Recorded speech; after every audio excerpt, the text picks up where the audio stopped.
my name's Nahre, and today I'd like to go over some ways to practice arpeggios that I find to be the most effective. In general, an arpeggio is a form of broken chord where the lines are either ascending or descending in the span of either an octave or more. So something like this,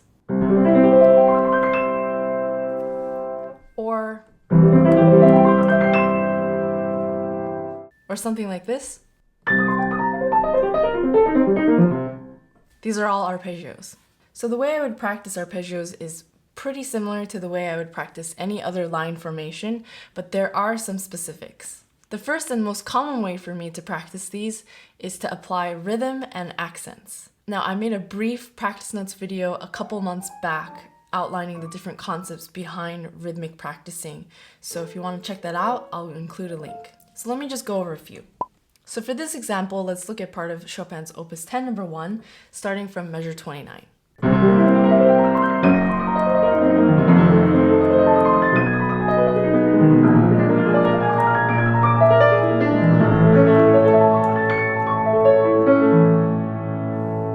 So in my opinion, these measures are one of the most difficult in this etude, and it's because the hand positions are very awkward and they're spread out. So here are a few ways that we would apply rhythm.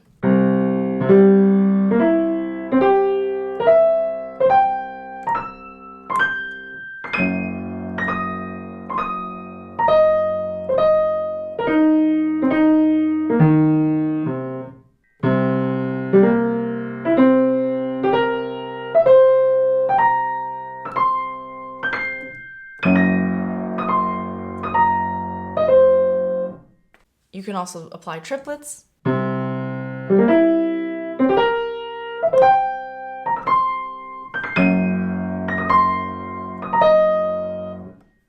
And when we're doing this, we can shift where we're starting our dotted note rhythm so that we can cover all the bases.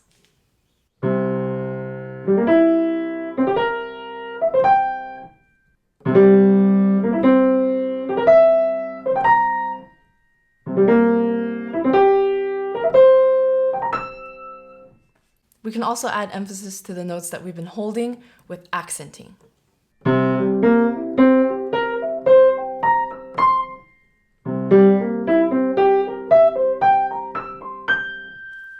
And again, we can get creative with the types of rhythms and the groupings of accents that we're using. Now, there are a few reasons why practicing with rhythms and accents is very effective. The first reason is that it allows us to pay attention to certain notes that are somewhat neglected when we're just playing it straight. This allows us to strengthen those fingers used to play those notes because we're emphasizing and exaggerating the use of those fingers. The second reason is specific to rhythmic practicing because it allows us to build up towards a faster tempo by working on small groups and chunks of notes. And what we're doing is we're playing these small groups of notes very fast. Another reason is somewhat of a casual thought, but it's still quite important to me, and it's that practicing in this way keeps things a little more interesting because there's a lot of variety. When I'm repeating the same thing over and over again, there are different patterns to apply, different types of accents, and I can get creative with it. So that to me is important, and I think it's worth mentioning. So going back to this passage,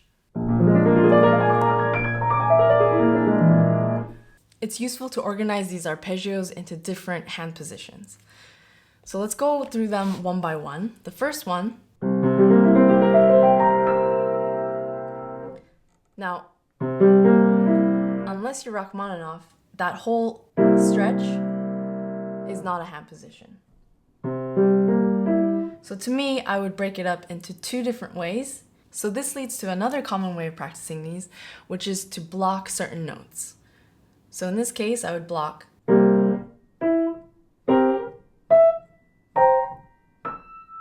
or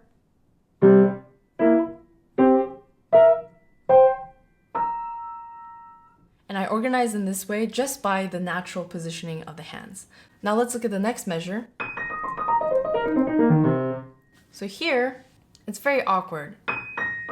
I would use fingers 5, 4, 2, 1 because to stretch a fifth with fingers 2 and 3 is a bit much.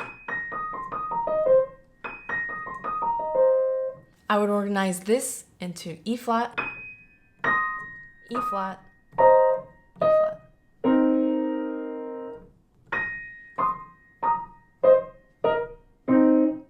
next one,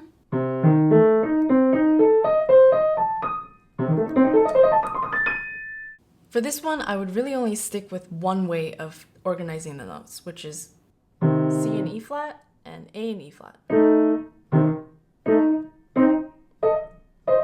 There's no use in trying to block these wide chords, which you would use 2, 3, even 5 with. It's not really productive. So I would just stick with this. And of course, we're practicing this in this blocking style. But as we're doing this, we're getting used to adjusting slightly between these different groups. And in that period of adjustment, we're also relaxed and we're able to find our next grip. So the more we do this, the faster we'll be able to do this eventually, and the faster we'll be adjusting our hand positions between the different groups. So the next one also in that group and also is reasonable. Here's another note specific to this chord, but could be applied in other areas as well. So when we're going from this position to reach over to the D, if we don't move our elbows towards the right, the D is quite a bit of a stretch from the F and A flat. And that way, it's hard to be accurate. Again, as a reason to why organizing the hand positions is important, is that in this case, if the two different positions are very clear to you, and in this case, two notes are overlapping, you know what to do with your elbow, and you're prepared to get these fingers out of the way when we're playing the D. So the thing that we need to become comfortable with is transitioning from this position to the next position. And in doing that, it's basically two motions, scooping away from the keys and towards the right to reach the D. Because if we move just towards the right, this black key will get in the way. And if we just move away from the keys, we're not reaching the D. So I know this is basically common sense, but it's very useful to be aware of these very, very fundamental and obvious things. Because when we're not thinking about it, sometimes we're not really sure why we're missing certain notes or why certain patterns are very difficult. So to just finish off this section with this A major chord, in this particular instance, I would group it so that this fourth is the anchor.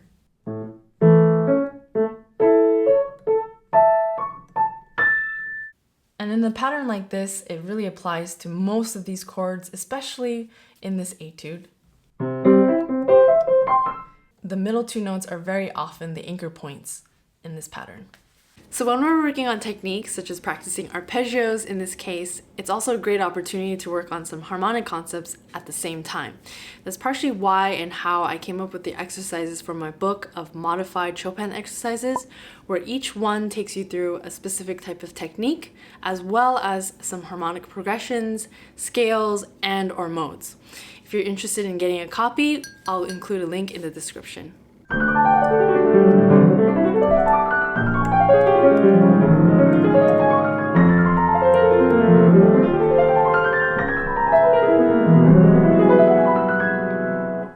I'm going to call this one teeter-tottering. Before, I used to call this oscillating notes. Basically, I'm repeating groups of two notes as I'm going up or down the arpeggio.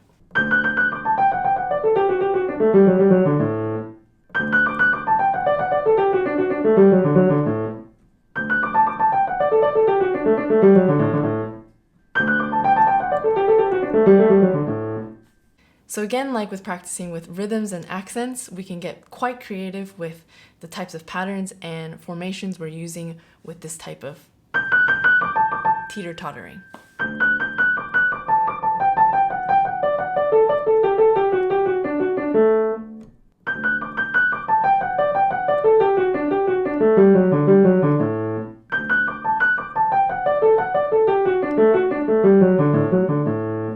A great way way to tune our ears and our fingers to play more evenly is to start off something like this with a very exaggerated length of one of these teeter-totters.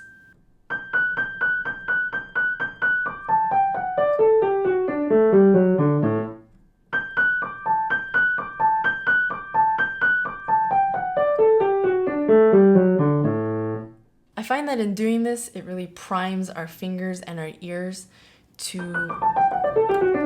be very sensitive to things being even. We can also choose to repeat certain notes.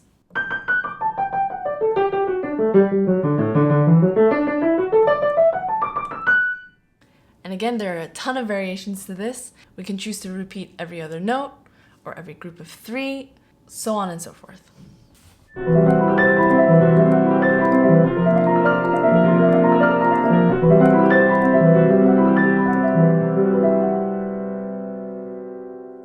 So I hope you found those tips helpful. Please subscribe if you haven't already, and I'll see you in the next video.